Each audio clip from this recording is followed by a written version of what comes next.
Good morning. Management അക്കൗണ്ടിങ്ങിലത്തെ cash flow statement എന്ന ചാപ്റ്ററിലത്തെ അടുത്ത ക്ലാസ്സിലേക്ക് നമുക്ക് കടക്കാം. കഴിഞ്ഞ ക്ലാസ്സിൽ നമ്മൾ ക്യാഷ് ഫ്ലോ ഫ്രം ഓപ്പറേറ്റിംഗ് ആക്ടിവിറ്റീസിൽ എങ്ങനെയാണ് ക്യാഷ് ഫ്ലോ കണ്ടുപിടിക്കുക എന്നാണ് നമ്മൾ ഡിസ്കസ് ചെയ്തത്. അങ്ങനെ cash flow from operating activities കണ്ടുപിടിക്കാനായിട്ട് മെയിനായിട്ട് നമ്മൾ രണ്ട് മെത്തേഡ്സ് ആണ് ഫോളോ ചെയ്യുന്നത്. ഡയറക്റ്റ് മെത്തേഡ്സും ഡയറക്റ്റ് മെത്തേഡും ഇൻഡയറക്റ്റ് മെത്തേഡും. അതിൽ ഡയറക്റ്റ് മെത്തേഡിൻ്റെ എല്ലാ പ്രോബ്ലംസും ഒരുവിധം കുറച്ച് പ്രോബ്ലംസ് നമ്മൾ വർക്കൗട്ട് ചെയ്ത് കഴിഞ്ഞ ദിവസം നമ്മൾ ഇൻഡയറക്റ്റ് മെത്തേഡിൻ്റെ പ്രൊഫോമ എഴുതിയിട്ടാണ് നമ്മൾ നിർത്തിയിരുന്നത്. എങ്ങനെയാണ് ഇൻഡയറക്റ്റ് മെത്തേഡിൽ എങ്ങനെയാണ് നമ്മൾ cash flow from operating activities കണ്ടുപിടിക്കുക എന്നുള്ളത്. എന്ത് ചെയ്യണം? അതിന് നെറ്റ് പ്രോഫിറ്റിനോട് കൂടി എല്ലാ നോൺ ഓപ്പറേറ്റിംഗ് എക്സ്പെൻസസ് ആഡ് ചെയ്യുക, എല്ലാ നോൺ ഓപ്പറേറ്റിംഗ് ഇൻകംസും ലെസ് ചെയ്യുക. അത് കഴിഞ്ഞിട്ട് എന്ത് ചെയ്യണം? അപ്പം നമുക്ക് എന്ത് കിട്ടി? Cash flow from operating activity before adjusting working capital കിട്ടി. പിന്നെ അടുത്ത എന്താ ചെയ്യേണ്ടത്? നമ്മൾ വർക്കിംഗ് ക്യാപിറ്റൽ കറണ്ട് അസറ്റ്സിൻ്റെയും കറണ്ട് ലയബിലിറ്റിയുടെയും അഡ്ജസ്റ്റ്മെൻറ്റുകൾ നമ്മൾ നടത്തണം. കറണ്ട് അസറ്റ് കൂടിയാലും അതുപോലെ കറണ്ട് അസറ്റ് കുറഞ്ഞാലും കറണ്ട് ലയബിലിറ്റി കൂടിയാലും ആഡ് ചെയ്യണം. കറണ്ട് അസറ്റ് കൂടിയാലും കറണ്ട് ലയബിലിറ്റി കുറഞ്ഞാലും നമ്മൾ ലെസ് ചെയ്യണം. അങ്ങനെ നമ്മൾ അഡ്ജസ്റ്റ്മെൻറ്റ് നടത്തിയിട്ടാണ് ലാസ്റ്റ് നമ്മൾ എന്ത് കണ്ടുപിടിക്കാം? Cash flow from operating activity കണ്ടുപിടിക്കാം. അപ്പോൾ അത് നമ്മൾ പ്രൊഫോമ പഠിച്ചു. അതിലത്തെ പ്രോബ്ലംസ് നമുക്ക് വർക്കൗട്ട് ചെയ്യാം. ഇതാണ് ഇന്നത്തെ ആദ്യത്തെ ക്വസ്റ്റ്യൻ ആയിട്ട് വന്നിരിക്കുന്നത്. 2 വർഷത്തെ ഡീറ്റെയിൽസ് തന്നിരിക്കുന്നു. 2014 2015 തന്നിട്ടുണ്ട്. അതിൽ equity, share, P N account അങ്ങനത്തെ ഡീറ്റെയിൽസ്, ലയബിലിറ്റീസ് തന്നിരിക്കുന്നു. അസറ്റ് സൈഡ് ഐറ്റംസും തന്നിരിക്കുന്നു. ഇത് വെച്ചിട്ട് നമുക്ക് എന്താണ് നെറ്റ് പ്രോഫിറ്റ് കണ്ടുപിടിക്കാം. കാരണം എന്താണ്? നമ്മൾ പി എൻ അക്കൗണ്ട് തന്നിട്ടുണ്ട്. നമ്മൾ fund from operation fund flow സ്റ്റേറ്റ്മെൻറ്റിൽ ഫണ്ട് ഫ്രം ഓപ്പറേഷൻ കണ്ടുപിടിക്കുമ്പോൾ എങ്ങനെയാണ് net profit for the year കണ്ടുപിടിക്കുക? 2 വർഷത്തെ ഡീറ്റെയിൽസ് തന്നിട്ടുണ്ടെങ്കിൽ ആ 2 വർഷത്തെ എമൗണ്ടുകളുടെ ഡിഫറൻസ് ആണ് net profit for the year ആയിട്ട് കാണാം. ഓക്കെ, അത് നമുക്ക് അതിന് കിട്ടും. പ്രൊഫോമ പ്രകാരം നിങ്ങൾക്ക് ഏറ്റവും ആദ്യം സ്റ്റാർട്ട് ചെയ്യണത് net profit for the year വെച്ചിട്ടാണ്. അപ്പോൾ അത് നമുക്ക് കിട്ടി. അത് കഴിഞ്ഞിട്ട് നമുക്ക് നോൺ ഓപ്പറേറ്റിംഗ് എക്സ്പെൻസസ് ഒന്നും നമുക്ക് ബാലൻസ് ഷീറ്റിൽ നിന്ന് കിട്ടില്ല. അതുപോലെ നോൺ ഓപ്പറേറ്റിംഗ് ഇൻകംസും ബാലൻസ് ഷീറ്റിൽ നിന്ന് കിട്ടില്ല. അതിൻ്റെ നെക്സ്റ്റ് സ്ലൈഡിൽ അതിൻ്റെ അഡീഷണൽ ഇൻഫർമേഷൻ തന്നിട്ട് അതിൽ നിന്നാണ് കിട്ടുക. പിന്നെ അത് കഴിഞ്ഞിട്ട് വരുന്ന നമ്മൾ കറണ്ട് അസറ്റിൻ്റെയും കറണ്ട് ലയബിലിറ്റിയും അഡ്ജസ്റ്റ്മെൻറ്റുകൾ ചെയ്യണ്ടേ? കറണ്ട് അസറ്റ് കുറഞ്ഞാലും കറണ്ട് ലയബിലിറ്റി കൂടിയാലും ആഡ് ചെയ്യാം. കറണ്ട് അസറ്റ് കൂടിയാലും കറണ്ട് ലയബിലിറ്റി കുറഞ്ഞാലും ലെസ് ചെയ്യുക. ആ അഡ്ജസ്റ്റ്മെൻറ്റുകൾ നടത്താനുള്ള ഐറ്റംസ് നമുക്ക് ഈ ബാലൻസ് ഷീറ്റിൽ നിന്നാണ് കിട്ടുക. അതായത് ലയബിലിറ്റി സൈഡിൽ നോക്കാം ഏതൊക്കെയാണ് നമുക്ക് കറണ്ട് ലയബിലിറ്റി വന്നിരിക്കുന്നത്. ഇക്വിറ്റി ഷെയർ എടുക്കണ്ട. പി എൻ അക്കൗണ്ട് നേരത്തെ പറഞ്ഞ നെറ്റ് പ്രോഫിറ്റ് കണ്ടുപിടിക്കാണ്ട് ഉപയോഗിക്കാം. ഡിബഞ്ചേഴ്സ് എടുക്കണ്ട. അടുത്തത് ക്രെഡിറ്റേഴ്സ് ആണ്. ക്രെഡിറ്റേഴ്സ് എന്തുണ്ടായത്? 16,000 എന്നുള്ളത് 20,000 ആയിട്ട് കൂടി. അതായത് കറണ്ട് ലയബിലിറ്റി കൂടി. കറണ്ട് ലയബിലിറ്റി കൂടിയാൽ നമ്മൾ എന്താ ചെയ്യുന്നത് പഠിച്ച നേരത്തെ ആഡ് ചെയ്യണം. അപ്പോൾ അതിൻ്റെ സൈഡിൽ എഴുതുക ആഡ്. നമ്മൾ ഓരോ കറണ്ട് ലയബിലിറ്റി എടുക്കുക. അത് കൂടിയോ കുറഞ്ഞോ നോക്കുക. കറണ്ട് ലയബിലിറ്റി കൂടിയാൽ ആഡ് ചെയ്യുക, കുറഞ്ഞാൽ ലെസ് ചെയ്യാം. അപ്പോൾ ഇവിടെ ക്രെഡിറ്റേഴ്സ് 16,000 എന്നുള്ളത് 20,000 ആയിട്ട് കൂടാണ് ചെയ്തേക്കുന്നത്. അപ്പോൾ അത് ആഡ് ചെയ്യണം. ദെൻ അടുത്തത് ബിൽസ് പേയബിൾ. അതും ഒരു കറണ്ട് ലയബിലിറ്റി ആണ്. പക്ഷേ അത് എന്താ ചെയ്തേക്കുന്നത്? കുറഞ്ഞേക്കാണ് ചെയ്തിരിക്കുന്നത്. കറണ്ട് ലയബിലിറ്റി കുറഞ്ഞാൽ ലെസ് ചെയ്യണം. അപ്പോൾ അതിൻ്റെ സൈഡിൽ ലെസ് എന്ന് എഴുതി വെക്കുക. ഔട്ട്സ്റ്റാൻഡിങ് എക്സ്പെൻസസ് അതും എന്ത് തന്നെയാണ്? ഒരു കറണ്ട് ലയബിലിറ്റി തന്നെയാണ്. അത് 3,000 എന്നുള്ളത് 2,000 ആയിട്ട് കുറഞ്ഞേക്കാണ് ചെയ്തേക്കുന്നത്. അപ്പോൾ അത് നമ്മൾ എന്ത് ചെയ്യണം? ലെസ് ചെയ്യണം. അപ്പോൾ ആകെ 3 കറണ്ട് ലയബിലിറ്റികളാണുള്ളത്. അതിൽ ക്രെഡിറ്റേഴ്സ് മാത്രം ആഡ് ചെയ്യുക. ബാക്കി 2 നമുക്ക് ലെസ് ചെയ്യേണ്ടതായിട്ട് വരും. ദെൻ അസറ്റ് സൈഡ് നോക്കുക. Land and building fixed asset ആണ് എടുക്കേണ്ട. പ്ലാന്റ് ഫിക്സഡ് അസറ്റ് ആണ് എടുക്കേണ്ട. അടുത്ത ഐറ്റം സ്റ്റോക്ക്. അതൊരു കറണ്ട് ലയബിലിറ്റി ആണ്. അതിൻ്റെ എമൗണ്ട് നോക്കുക. 20,000 എന്നുള്ളത് 16,000 ആയിട്ട് കുറഞ്ഞു. കറണ്ട് അസറ്റ് കുറഞ്ഞാൽ എന്ത് ചെയ്യണം? ആഡ് ചെയ്യണം. അപ്പോൾ അതും നമ്മൾ എന്ത് ചെയ്യേണ്ടതാണ്? ആഡ് ചെയ്യേണ്ടതാണ്. അപ്പോൾ അവിടെ സൈഡിൽ ആഡ് എന്ന് എഴുതി വെക്കുക. ദെൻ ഡെപ്റ്റേഴ്സ് അതൊരു കറണ്ട് അസറ്റ് തന്നെയാണ്. പക്ഷെ അത് 15,000 എന്നുള്ളത് 24,000 ആയിട്ട് കൂടാണ് ചെയ്തത്. കറണ്ട് അസറ്റ് കൂടിയാൽ എന്ത് ചെയ്യണം? ലെസ് ആണ് ചെയ്യേണ്ടത്. അപ്പോൾ ഇൻക്രീസ് ഇൻ ഡെപ്റ്റേഴ്സ് നമുക്ക് ഇങ്ങനെ എഴുതണമെന്നൊക്കെ ഞാൻ പറഞ്ഞു തരാം. ഡെപ്റ്റേഴ്സ് കൂടിയേക്കാണ്. അപ്പോൾ അത് ലെസ് ചെയ്യണം. അടുത്തത് പ്രീപെയ്ഡ് എക്സ്പെൻസസ് ആണ്. അത് 3,000 എന്നുള്ളത് 2,000 ആയിട്ട് കുറഞ്ഞേക്കാണ് ചെയ്തേക്കുന്നത്. കറണ്ട് അസറ്റ്സ് കുറഞ്ഞാൽ എന്ത് ചെയ്യണം? ആഡ് ചെയ്യണം. അപ്പോൾ അതും നമുക്ക് ആഡ് ചെയ്യേണ്ട ഐറ്റമാണ്. സൈഡിൽ ആഡ് എന്ന് എഴുതുക. അടുത്ത 2 ഐറ്റം എന്ന് പറയുന്നത് ക്യാഷ് ഇൻ ഹാൻഡും ക്യാഷ് അറ്റ് ബാങ്കുമാണ്. അത് നമുക്ക് കറണ്ട് അസറ്റ് ആണെന്ന് അറിയാം. പക്ഷെ നമ്മൾ ക്യാഷ് ഫ്ലോ സ്റ്റേറ്റ്മെൻറ്റ് പ്രിപ്പയർ ചെയ്യുമ്പോൾ അതിവിടെ നമ്മൾ ഉപയോഗിക്കേണ്ട ആവശ്യമില്ല. ക്യാഷ് എന്ന് പറയുന്നത് കറണ്ട് അസറ്റ് തന്നെയാണ്. പക്ഷേ നമ്മൾ പ്രിപ്പയർ ചെയ്യുന്നത് ഏതാണ്? ക്യാഷ് ഫ്ലോ സ്റ്റേറ്റ്മെൻ്റ് ആണ്. അങ്ങനെ ക്യാഷ് ഫ്ലോ സ്റ്റേറ്റ്മെൻറ്റ് പ്രിപ്പയർ ചെയ്യുമ്പോൾ നമ്മൾ fund from operating cash flow from operating activities calculate ചെയ്യുമ്പോൾ ക്യാഷിനെ നമ്മൾ കറണ്ട് അസറ്റ് ആയിട്ട് എടുക്കേണ്ട ആവശ്യമില്ല. നമ്മൾ ക്യാഷ് ഫ്ലോ സ്റ്റേറ്റ്മെന്റിന്റെ പ്രൊഫോമ പഠിച്ചപ്പോൾ പറഞ്ഞിട്ടുണ്ടായിരുന്നു, ഈ മൂന്നെണ്ണത്തിൻ്റെയും ഹെഡ്സ് കാൽക്കുലേറ്റ് ചെയ്ത് കഴിഞ്ഞിട്ട് operating activity, investing activity, financing activity, ആ മൂന്നെണ്ണത്തിൻ്റെയും എമൗണ്ട് കാണിച്ചു കഴിഞ്ഞിട്ട് ഓപ്പണിംഗ് ആഡ് ചെയ്യണം. ഓപ്പണിംഗ് ക്യാഷ് ബാലൻസ് ആഡ് ചെയ്യും. അപ്പോൾ നമുക്ക് കിട്ടുന്ന ആൻസർ ക്ലോസിംഗ് ക്യാഷ് ബാലൻസ് ആണെന്ന് നമ്മൾ പഠിച്ചിട്ടുണ്ടായിരുന്നു. അപ്പോൾ അവിടെയാണ് നമുക്ക് ഈ രണ്ട് എമൗണ്ടുകളുടെ ആവശ്യമുള്ളൂ. ഇവിടെ ക്യാഷ് ഇൻ ഹാൻഡും ക്യാഷ് അറ്റ് ബാങ്കും നമ്മൾ ഫസ്റ്റ് സ്റ്റെപ്പിൽ കൺസിഡർ ചെയ്യേണ്ട ആവശ്യം ഇല്ല. അത് പ്രത്യേകം ശ്രദ്ധിക്കണം. കറണ്ട് അസറ്റ് ആണെന്ന് വിചാരിച്ച് അതിൻ്റെ ഇൻക്രീസിങ്ങും ഡിക്രീസിങ്ങും കൺസിഡർ ചെയ്തിട്ട് ഇവിടെ റെക്കോർഡ് ചെയ്യേണ്ട ആവശ്യമില്ല. ക്യാഷ് ഫ്ലോ സ്റ്റേറ്റ്മെന്റ് വരയ്ക്കുമ്പോൾ ക്യാഷ് ഇൻ ഹാൻഡും ക്യാഷ് അറ്റ് ബാങ്കും ഏറ്റവും last cash flow statement prepare ചെയ്യുമ്പോൾ ഉപയോഗിച്ചാൽ മതി. Cash flow from operating activities calculate ചെയ്യുമ്പോൾ നമുക്ക് യൂസ് ചെയ്യേണ്ട ആവശ്യമില്ല. ഓക്കെ, അപ്പോൾ ഇത്രയ്ക്ക് കാര്യങ്ങളാണ് നമുക്ക് ഇതിൽ നിന്ന് വരിക. അപ്പോൾ ഏതൊക്കെയാണെന്ന് കൃത്യമായിട്ടൊരു പ്രോബ്ലം കിട്ടിയാൽ ആദ്യം അതിനെ ചെയ്യേണ്ടത് ആഡ് ചെയ്യണം, ലെസ് ചെയ്യണം എന്ന് എഴുതി വെക്കുക. ഇത്തിരി കൺഫ്യൂഷൻ ഉണ്ടാവും. അപ്പോൾ തന്നെ അത് എഴുതി വെച്ച് നമുക്കത് സ്മൂത്ത് ആയിട്ട് ഇങ്ങനെ പ്രോബ്ലം വർക്കൗട്ട് ചെയ്ത് നോക്കാം. അത് കഴിഞ്ഞ് ക്വസ്റ്റ്യൻ കഴിഞ്ഞിട്ടുള്ള കുറച്ച് അഡീഷണൽ ഇൻഫർമേഷൻസ് തന്നിട്ടുണ്ട്. അഡീഷണൽ ഇൻഫർമേഷൻ ആയിട്ട് തന്നിരിക്കുന്നത് net profit for the year തന്നിട്ടുണ്ട്, ദെൻ ഡിപ്രീസിയേഷൻ തന്നിട്ടുണ്ട്, loss on sale of plant തന്നിട്ടുണ്ട്, net profit include 1000 received as other income, provision for tax. അപ്പോൾ നമുക്ക് എന്ത് തന്നിട്ടുണ്ട്? Net profit for the year തന്നിട്ടുണ്ട്. നമുക്ക് ക്വസ്റ്റ്യനിലെ ഞാൻ നേരത്തെ ബാലൻസ് ഷീറ്റിൽ തന്നിട്ടുണ്ടെന്ന് പറഞ്ഞു, P&L അക്കൗണ്ട് തന്നിട്ടുണ്ടെന്ന് പറഞ്ഞു. പക്ഷേ ഇവിടെ അഡീഷണൽ ഇൻഫർമേഷൻ ആയിട്ട് നമുക്ക് നെറ്റ് പ്രോഫിറ്റ് തന്നത് കൊണ്ട് നമ്മൾ എന്ത് ചെയ്യേണ്ട? ആ ഇൻഫർമേഷൻ എടുക്കണ്ട, ഇതെടുത്താൽ മതി. Net profit for the year എടുത്താൽ മതി. ബൈ ചാൻസ് തന്നിട്ടില്ലെങ്കിൽ മാത്രമേ ആ ഡിഫറൻസ് എമൗണ്ട് എടുക്കേണ്ട ആവശ്യമുള്ളൂ. പക്ഷേ ഇവിടെ അഡീഷണൽ ഇൻഫർമേഷൻ ആയിട്ട് കൃത്യമായിട്ട് 25,000 ആണ് net profit for the year എന്ന് പറഞ്ഞിട്ടുണ്ട്. അപ്പോൾ അത് നമ്മൾ എടുത്താൽ മതി. ദെൻ ഡിപ്രീസിയേഷൻ എന്താണ്? നോൺ ഓപ്പറേറ്റിംഗ് എക്സ്പെൻസ് ആണ്. അതെന്ത് ചെയ്യണം? ആഡ് ചെയ്യണം. അപ്പോൾ അവിടെ ആഡ് എന്ന് എഴുതി വെക്കുക. Then loss on sale of plan, അത് നമുക്കൊരു എക്സ്പെൻസ് തന്നെയാണ്, നോൺ ഓപ്പറേറ്റിംഗ് എക്സ്പെൻസ് തന്നെയാണ്. അപ്പോൾ നമുക്ക് ആഡ് ചെയ്യണം, അത് എഴുതുക. Then net profit include 1000 received as other income. നമ്മൾ ഏൺ ചെയ്ത നെറ്റ് പ്രോഫിറ്റിൽ 1000 രൂപ എന്തായിട്ട് കിടക്കുന്നുണ്ടായിരുന്നു? അതർ ഇൻകം ആയിട്ട് കിടക്കുന്നുണ്ടായിരുന്നു. അതർ ഇൻകം എന്ന് പറഞ്ഞാൽ എന്താണ്? അത് നോൺ ഓപ്പറേറ്റിംഗ് ഇൻകം ആണ്. നമ്മുടെ ബിസിനസ് നടത്തിയിട്ട് ഏൺ ചെയ്ത ഇൻകം അല്ല, വേറെ ഏതോ രീതിയിൽ നമ്മൾ ഏൺ ചെയ്ത ഇൻകം ആണ്. അപ്പോൾ അതെന്താണ്? നോൺ ഓപ്പറേറ്റിംഗ് ഇൻകം ആണ്. നമ്മൾ നോൺ ഓപ്പറേറ്റിംഗ് ഇൻകം എന്താ ചെയ്യേണ്ടത്? ലെസ് ചെയ്യണം. അപ്പോൾ 1000 രൂപ നമ്മൾ ലെസ് ചെയ്യണം. Then provision for tax. Provision, എല്ലാ പ്രൊവിഷൻസും എന്താണ്? നോൺ ഓപ്പറേറ്റിംഗ് എക്സ്പെൻസ് ആണ്. കാരണം നമ്മൾ കമ്പനിയിലെ പ്രൊവിഷൻസ് ക്രിയേറ്റ് ചെയ്തില്ലെങ്കിൽ നമുക്ക് ബിസിനസ് മുന്നോട്ട് കൊണ്ടുപോകാനായിട്ട് പറ്റും. സോ പ്രൊവിഷൻ ഫോർ ടാക്സ് നമ്മൾ എന്ത് ചെയ്യണം? ആഡ് ചെയ്യണം. അപ്പോൾ ഇത്രയ്ക്ക് അഡീഷണൽ ഇൻഫർമേഷൻസ് ആണ് തന്നിരിക്കുന്നത്. അപ്പോൾ നേരത്തെ തന്ന ബാലൻസ് ഷീറ്റും ഇപ്പോൾ തന്ന ഈ അഡീഷണൽ ഇൻഫർമേഷനും വെച്ച് നമുക്ക് എന്ത് കണ്ടുപിടിക്കാം? Cash flow from operating activities കണ്ടുപിടിക്കാം. പ്രൊഫോമ വരയ്ക്കുക, 3 കോളം പ്രൊവൈഡ് ചെയ്യുക, പെർട്ടിക്കുലർ എമൗണ്ട് എന്നാണ് നമ്മൾ പ്രൊഫോമ പഠിച്ചത്, ആ രീതിയിൽ നിന്ന് ചെയ്യുക. ആദ്യം എന്താ എഴുതേണ്ടത്? Net profit for the year എഴുതുക. നെറ്റ് പ്രോഫിറ്റ് ആഫ്റ്റർ ടാക്സ് എന്നൊക്കെയാണ്, അതെങ്ങനെ എഴുതിക്കോളൂ. ഔട്ടർ കോളത്തിൽ എത്ര ക്വസ്റ്റ്യൻ അഡീഷണൽ ഇൻഫർമേഷൻ തന്നതുകൊണ്ട് അത് യൂസ് ചെയ്യണം. 25,000 എഴുതി. ദെൻ അടുത്ത് എന്താണ്? Add non operating expenses. നമ്മൾ അഡീഷണൽ ഇൻഫർമേഷനിൽ ഏതൊക്കെയാണ് ആഡ് ചെയ്യേണ്ടതെന്നും ഏതൊക്കെയാണ് ലെസ് ചെയ്യേണ്ടതെന്ന് എഴുതി വെച്ചിട്ടുണ്ട്. അപ്പോൾ ജസ്റ്റ് അത് പോസ്റ്റ് ചെയ്താൽ മതി. അപ്പോൾ ആഡ് നോൺ ഓപ്പറേറ്റിംഗ് എക്സ്പെൻസസ് എന്ന് എഴുതാം. ആദ്യം നമ്മൾ എഴുതി വെച്ചത് ഏതാണ്? ഡിപ്രീസിയേഷൻ ആണ്. അപ്പോൾ എഴുതിക്കോളൂ ഡിപ്രീസിയേഷൻ 12,000.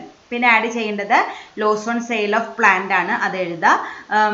അത് 2,000 ഉണ്ട്. പ്രൊവിഷൻ ഫോർ ടാക്സ് ഉണ്ട് 10,000, അത് എഴുതി. അങ്ങനെ 3 ഐറ്റംസ് ആണ് നമുക്ക് ആഡ് ചെയ്യാനുള്ള നോൺ ഓപ്പറേറ്റിംഗ് എക്സ്പെൻസസ് ആയിട്ട് വന്നിരിക്കുന്നത്. അത് 3ഉം ആഡ് ചെയ്ത് ഔട്ടർ കോളത്തിലേക്ക് എടുത്ത് എഴുതാം. ഉടനെ തന്നെ അത് ടോട്ടൽ ചെയ്തിടുക. കാരണം പിന്നെ ഇത് ലെസ് ചെയ്യുമ്പോൾ നമുക്ക് കൺഫ്യൂഷൻ ഉണ്ടാവണ്ട. അപ്പോൾ നേരത്തെ ഒരു 25,000 എടുക്കുന്നുണ്ട്, അതിനോട് കൂടി ഇപ്പോൾ നോൺ ഓപ്പറേറ്റിംഗ് എക്സ്പെൻസസിൻ്റെ ടോട്ടലായ 24,000 കൂടിയും ആഡ് ചെയ്യുക. അപ്പോൾ നമുക്ക് എത്ര കിട്ടി? 49,000 കിട്ടി. അത് കഴിഞ്ഞിട്ട് എന്ത് ചെയ്യണം? Less non operating income. Non operating income അതിൽ നിന്ന് ലെസ് ചെയ്യണം. നമ്മൾ നേരത്തെ ഒരു നോൺ ഓപ്പറേറ്റിംഗ് ഇൻകം ഉണ്ടെന്ന് പറഞ്ഞു, ഒരു 1000 രൂപയുടെ കേസ് പറഞ്ഞു. അതർ ഇൻകം എന്ന് പറയുന്നത് അത് നോൺ ഓപ്പറേറ്റിംഗ് ഇൻകം ആണ്. അപ്പോൾ അതിന് അതർ ഇൻകം എന്ന് പറഞ്ഞിട്ട് 1000 എഴുതാം. വേറെ ഒന്നുമില്ല, അത് നമുക്ക് പുറത്തേക്ക് എടുത്ത് എഴുതാം. നേരത്തെ എഴുതിയ 49,000 നിന്ന് ഈ 1000 ലെസ് ചെയ്യുമ്പോൾ നമുക്ക് എത്ര കിട്ടി? 48,000 കിട്ടി. അതിൻ്റെ പേരെന്താണ്? Cash operating profit before adjusting working capital. അതാണ് നമ്മൾ കണ്ടുപിടിച്ചത്. പ്രോഫിറ്റിനോട് കൂടി നോൺ ഓപ്പറേറ്റിംഗ് എക്സ്പെൻസസ് ആഡ് ചെയ്യാൻ നോൺ ഓപ്പറേറ്റിംഗ് ഇൻകംസ് ലെസ് ചെയ്തു. ഇനി നമുക്ക് എന്ത് ചെയ്യാം? കറണ്ട് അസറ്റിൻ്റെയും കറണ്ട് ലയബിലിറ്റിൻ്റെയും അഡ്ജസ്റ്റ്മെൻറ്റുകൾ ചെയ്യാം. ബാക്കി എന്താണ് ചെയ്യേണ്ടതെന്നൊക്കെ നമ്മൾ നേരത്തെ എഴുതി വെച്ചിട്ടുണ്ട്. അപ്പോൾ ജസ്റ്റ് പോസ്റ്റ് ചെയ്താൽ മതി. ആദ്യം കറണ്ട് അസറ്റ് നോക്കാം. ഏതൊക്കെ ഐറ്റംസ് ആണ് നമുക്ക് ആഡ് ചെയ്യാനുള്ളത് നോക്കാം. സ്റ്റോക്കും ഉണ്ട്, അതുപോലെ പ്രീപെയ്ഡ് എക്സ്പെൻസസും ഉണ്ട്. കാരണം എന്താണ്, അത് രണ്ടും കുറഞ്ഞേക്കാണ് ചെയ്തേക്കുന്നത്. കറണ്ട് അസറ്റ് കുറഞ്ഞാലാണ് ആഡ് ചെയ്യേണ്ടത്. നോക്കുക, സ്റ്റോക്ക് എന്നുള്ളത് 20,000 എന്നുള്ളത് 16,000 ആയിട്ട് കുറഞ്ഞു. ഡിഫറൻസ് എമൗണ്ട് എത്രയാണ്? ഡിഫറൻസ് എമൗണ്ട് ആയിട്ട് എഴുതേണ്ടത് എത്ര വെച്ചിട്ട് കുറഞ്ഞു അല്ലെങ്കിൽ എത്ര വെച്ചിട്ട് കൂടി, ആ എമൗണ്ട് ആണ് എഴുതേണ്ടത്. അപ്പോൾ നമുക്കിവിടെ 4,000 ആണ് ഡിഫറൻസ് വരിക. അപ്പോൾ ഡിക്രീസ് ഇൻ സ്റ്റോക്ക് എന്ന് പറഞ്ഞിട്ട് ഇന്നർ കോളത്തിൽ 4,000 എഴുതി. ദെൻ അടുത്ത് എന്താണ്, പ്രീപെയ്ഡ് എക്സ്പെൻസസ് ആണ് നമ്മളോട് ആഡ് ചെയ്യാനായിട്ട് പറഞ്ഞിരിക്കുന്നത്. 3,000 എന്നുള്ളത് 2,000 ആയിട്ട് കുറഞ്ഞു. ഡിഫറൻസ് എമൗണ്ട് 1,000 ആണ്. അപ്പോൾ ഡിക്രീസ് ഇൻ പ്രീപെയ്ഡ് എക്സ്പെൻസസ് എന്ന് പറഞ്ഞിട്ട് 1,000 എഴുതി. ഇനി എന്താണുള്ളത്, ഇനി ഡെപ്റ്റേഴ്സ് ഉണ്ട്, നമുക്ക് ലെസ് ചെയ്യേണ്ടതാണ്, നമുക്ക് പിന്നെ എഴുതാം. ഇനി ലൈബിലിറ്റി സൈഡിൽ ഏതെങ്കിലും ആഡ് ചെയ്യാനുണ്ടോ എന്ന് നോക്കുക. നോക്കുമ്പോൾ നമ്മൾ ക്രെഡിറ്റേഴ്സിൻ്റെ സൈഡിൽ ആഡ് എന്ന് എഴുതി വെച്ചിട്ടുണ്ട്. കാരണം എന്താണ്, ക്രെഡിറ്റേഴ്സ് കൂടാണ് ചെയ്തത്. കറണ്ട് ലൈബിലിറ്റി കൂടിയാലാണ് ആഡ് ചെയ്യേണ്ടത്. ക്രെഡിറ്റേഴ്സ് 16,000 എന്നുള്ളത് 20,000 ആയിട്ട് കൂടി. ഡിഫറൻസ് എമൗണ്ട് എത്രയാണ്? 4,000 ആണ്. അപ്പോൾ അവിടെ എഴുതാം ഇൻക്രീസ് ഇൻ ക്രെഡിറ്റേഴ്സ് എന്ന് പറഞ്ഞിട്ട് 4,000 എഴുതി. അങ്ങനെ നമ്മുടെ 3 ഐറ്റംസിൽ 2 കറണ്ട് അസറ്റും വന്നു, 1 കറണ്ട് ലൈബിലിറ്റിയും വന്നു. ഇനി അതിൻ്റെ താഴെ നിന്ന് എഴുതാം, ലെസ് എന്ന് എഴുതാം. ഏതൊക്കെ കറണ്ട് അസറ്റുകളാണ് നമ്മൾ ലെസ് ചെയ്യാനായിട്ട് എഴുതിയിരിക്കുന്നത്? ഡെപ്റ്റേഴ്സ് ലെസ് ചെയ്യാനായിട്ട് എഴുതിയിട്ടുണ്ട്. കാരണം എന്താണ്, അത് കൂടിയേക്കാണ്. കറണ്ട് അസറ്റ് കൂടിയാലാണ് ലെസ് ചെയ്യേണ്ടത്. 15,000 എന്നുള്ളത് 24,000 ആയിട്ട് കൂടി. Difference amount 9,000. അപ്പോൾ ഇൻക്രീസ് ഇൻ ഡെപ്റ്റേഴ്സ് എന്ന് പറഞ്ഞിട്ട് 9,000 എഴുതി. ദെൻ വേറെ കറണ്ട് അസറ്റുകൾ ഒന്നുമില്ല, എല്ലാ 3ഉം നമ്മൾ എഴുതി കഴിഞ്ഞു. ദെൻ കറണ്ട് ലൈബിലിറ്റി നോക്കുക, ഏതൊക്കെ എഴുതാത്തതെന്ന് നോക്കുക. അതിൽ നമ്മൾ ബിൽസ് പേയബിൾ എഴുതിയിട്ടില്ല.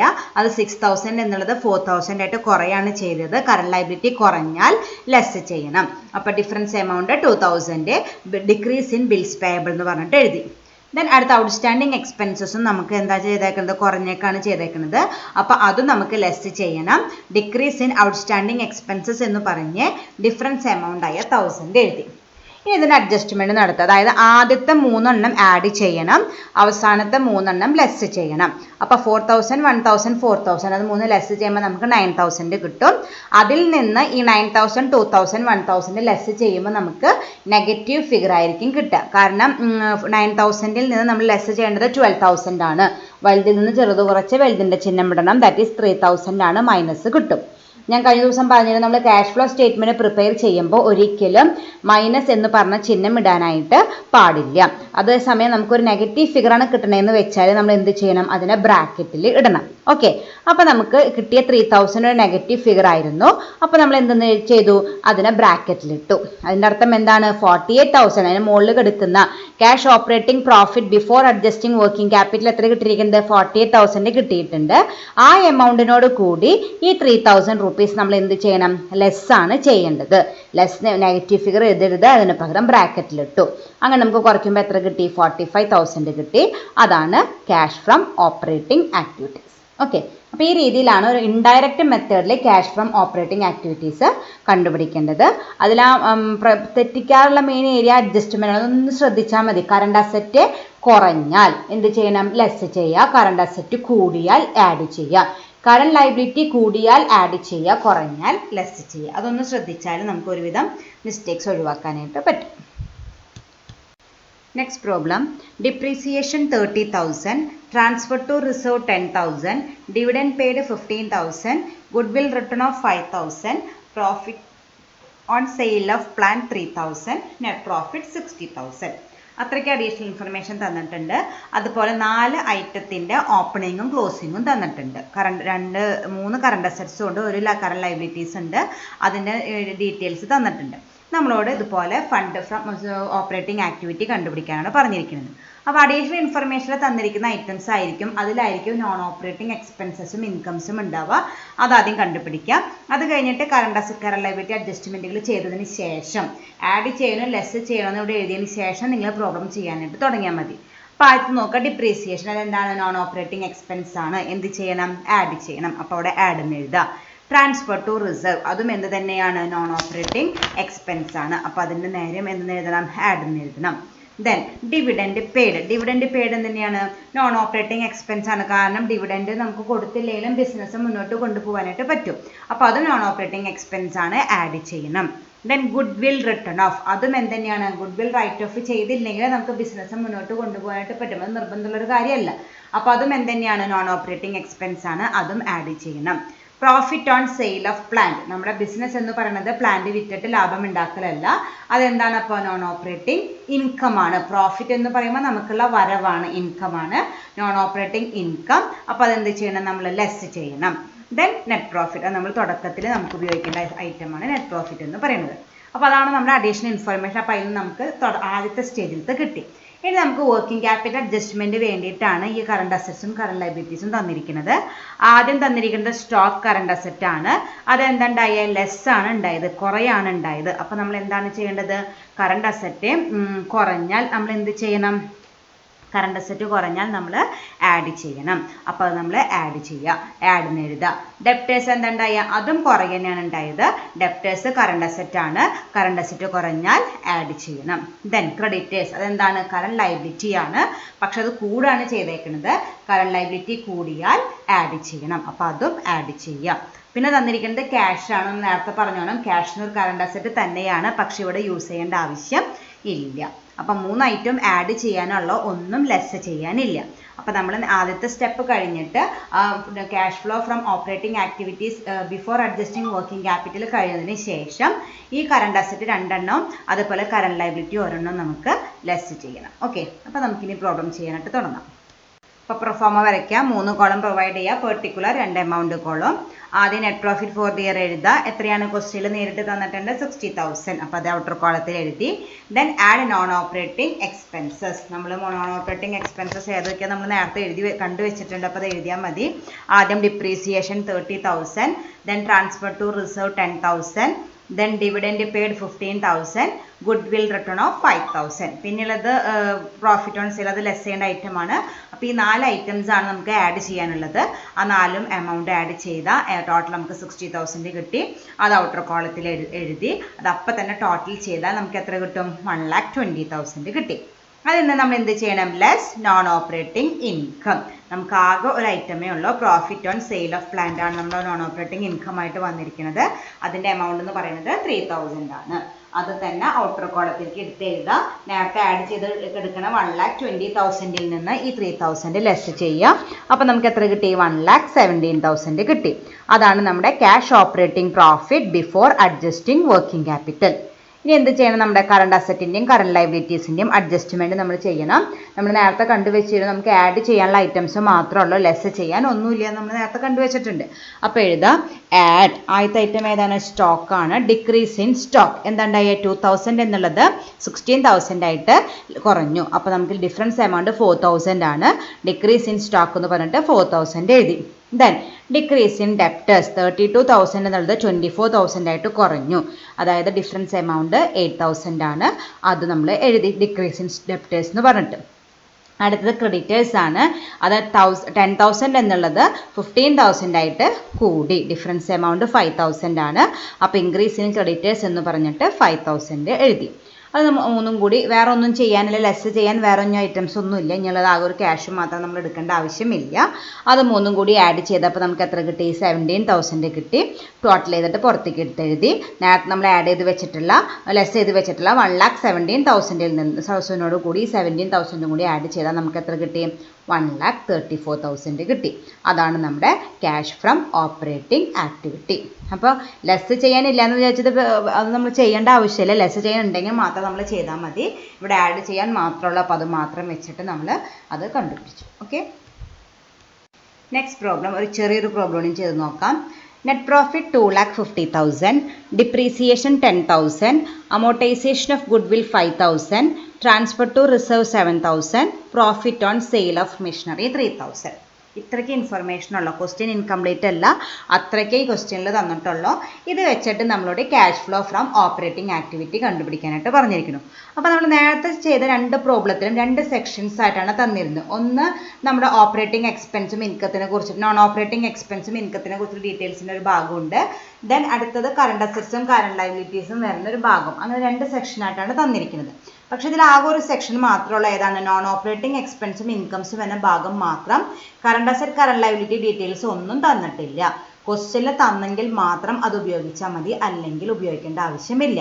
ഇതിൻ്റെ നേരെ ഓപ്പോസിറ്റും വരും. അതായത് non operating income, operating expense ഇൻകത്തിനെ കുറിച്ച് ഡീറ്റെയിൽസ് ഒന്നും തരാണ്ട് ആകെ കറണ്ട് അസറ്റ് കറണ്ട് ലയബിലിറ്റി അഡ്ജസ്റ്റ്മെൻറ്റുകൾ മാത്രം തന്നിട്ടുണ്ടാവും. അപ്പോൾ നമ്മൾ എന്ത് ചെയ്താൽ മതി, ആ തുടക്കത്തിലത്തെ പോർഷൻ ഒഴിവാക്കുക.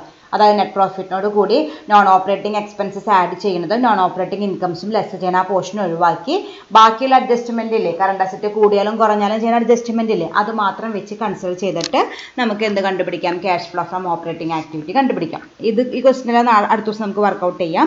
ഇതിൽ current asset current liability informations ഒന്നുമില്ല, നോൺ ഓപ്പറേറ്റിംഗ് എക്സ്പെൻസസും ഇൻകത്തിനെ കുറിച്ച് മാത്രം. അപ്പോൾ ഇതിൽ ലാസ്റ്റത്തെ പോർഷൻ നമുക്ക് ഒഴിവാക്കാം. അതായത് cash flow from operating activity before adjusting working capital, അത് വെച്ച് നമുക്ക് നിർത്താം. അത് തന്നെയാണ് cash flow from operating activity. വേറെ കറണ്ട് അസറ്റ് കറണ്ട് ലയബിലിറ്റി അഡ്ജസ്റ്റ്മെൻറ്റുകളൊന്നും ചെയ്യേണ്ട ആവശ്യം ഇല്ല. ഇനി ഐറ്റംസിന് എന്തൊക്കെയാണെന്ന് നോക്കാം. നെറ്റ് പ്രോഫിറ്റ് ഐറ്റത്തിന് തുടക്കത്തിൽ എഴുതേണ്ടതാണ്. ഡിപ്രീസിയേഷൻ നോൺ ഓപ്പറേറ്റിംഗ് എക്സ്പെൻസ് ആണ്, ആഡ് ചെയ്യണം. Amortisation of goodwill, amortisation of goodwill എന്ന് പറഞ്ഞാൽ എന്താണ്, ഗുഡ് വിൽ റിട്ടേൺ ഓഫ് തന്നെ. അമോർട്ടൈസേഷൻ എന്ന് പറഞ്ഞാൽ ശരിക്കും നമ്മൾ ഫിക്സഡ് അസറ്റിന് ഡിപ്രീസിയേഷൻ എന്ന് പറഞ്ഞ ടേം യൂസ് ചെയ്യില്ലേ, അതിന് പകരം ഗുഡ് വില്ലിന് ഡിപ്രീസിയേഷൻ എന്ന് പറയില്ല, അമോർട്ടൈസേഷൻ എന്നാണ് പറയുക. അതായത് ഗുഡ് വിൽ ഇൻടാഞ്ചിബിൾ അസറ്റ് ആണല്ലോ, ഫിക്സഡ് അസറ്റുകൾക്ക് അല്ലെങ്കിൽ ടാഞ്ചിബിൾ അസറ്റ്സുകൾക്ക് മാത്രമാണ് ഡിപ്രീസിയേഷൻ എന്ന് പറഞ്ഞ ടേം യൂസ് ചെയ്യുക. ഇൻടാഞ്ചിബിൾ അസറ്റായ ഈ ഗുഡ് വില്ലിനൊക്കെ അമോർട്ടൈസേഷൻ എന്ന ടേമാണ് യൂസ് ചെയ്യുക. അപ്പോൾ അത് നമ്മൾ എന്ത് തന്നെയാണ്, നോൺ ഓപ്പറേറ്റിംഗ് എക്സ്പെൻസ് ആണ് നമ്മൾ ആഡ് ചെയ്യണം. ട്രാൻസ്ഫർ ടു റിസർവ്, അതും നോൺ ഓപ്പറേറ്റിംഗ് എക്സ്പെൻസ് ആണ്, ആഡ് ചെയ്യണം. Profit on sale of machinery, അത് നോൺ ഓപ്പറേറ്റിംഗ് ഇൻകം ആണ്, ലെസ് ചെയ്യണം. അപ്പോൾ നമുക്ക് 3 ഐറ്റംസ് ആഡ് ചെയ്യാനുണ്ട്, ഒരു ഐറ്റം ലെസ് ചെയ്യാനുണ്ട് നെറ്റ് പ്രോഫിറ്റിനോട് കൂടി. ഓക്കെ, അപ്പോൾ അതാണ് ക്വസ്റ്റിനെ കുറിച്ചുള്ള ഡീറ്റെയിൽസ്. ഇനി നമുക്ക് പ്രോബ്ലം ചെയ്യാനായിട്ട് തുടങ്ങാം. അപ്പോൾ നമുക്ക് പ്രൊഫോമ വരയ്ക്കാം. 3 കോളം പ്രൊവൈഡ് ചെയ്യുക, പെർട്ടിക്കുലർ എമൗണ്ട്. ദെൻ ആദ്യത്തെ എന്താണ്, net profit for the year എത്രയാണ് ക്വസ്റ്റ്യനിൽ നേരിട്ട് തന്നിരിക്കുന്നു, 2,50,000.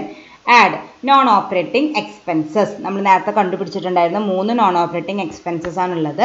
ഒന്നാമത്തെ depreciation 10,000, then amortisation of goodwill ഉണ്ട്, അത് ഗുഡ് വിൽ റിട്ടേൺ ഓഫ് അല്ലെങ്കിൽ അമോർട്ടൈസേഷൻ ഓഫ് ഗുഡ് വിൽ എന്ത് വേണമെങ്കിലും എഴുതിക്കോ, 5,000, then transfer to general reserve 7,000. ഇങ്ങനെ 3 ഐറ്റംസ് ആണ് നമുക്ക് നോൺ ഓപ്പറേറ്റിംഗ് എക്സ്പെൻസസിന് അണ്ടറിൽ വരുന്നത്. അത് 3ഉം കൂടി ആഡ് ചെയ്യുമ്പോൾ നമുക്ക് 22,000 കിട്ടും. അത് നമ്മൾ നെറ്റ് പ്രോഫിറ്റ് ആയ 2,50,000 കൂടി ആഡ് ചെയ്യുമ്പോൾ നമുക്ക് 2,72,000 കിട്ടി. ഇനി എന്ത് ചെയ്യണം, നമ്മുടെ നോൺ ഓപ്പറേറ്റിംഗ് ഇൻകം ലെസ് ചെയ്യണം. ലെസ് നോൺ ഓപ്പറേറ്റിംഗ് ഇൻകം, ആകെ ഒരു ഇൻകം ഉള്ളൂ, ഏതാണ്, profit on sale of machinery. എത്ര എമൗണ്ട് ആണ്, 3,000 ആണ്. അത് എഴുതി. വേറെ ഐറ്റംസ് ഒന്നും ഇല്ലാത്തതുകൊണ്ട് അത് അപ്പോൾ തന്നെ ഔട്ടർ കോളത്തിലേക്ക് എടുത്ത് എഴുതി. അത് നമ്മൾ 2,72,000 ലെസ് ചെയ്യുമ്പോൾ നമുക്ക് എത്ര കിട്ടി, 2,69,000 കിട്ടി. അതാണ് നമ്മുടെ cash operating profit before adjusting working capital. ഇനിയാണ് നമ്മൾ എന്ത് ചെയ്യാറ്, കറണ്ട് അസറ്റ് കറണ്ട് ലയബിലിറ്റി അഡ്ജസ്റ്റ്മെൻറ്റുകൾ ചെയ്യാറ്.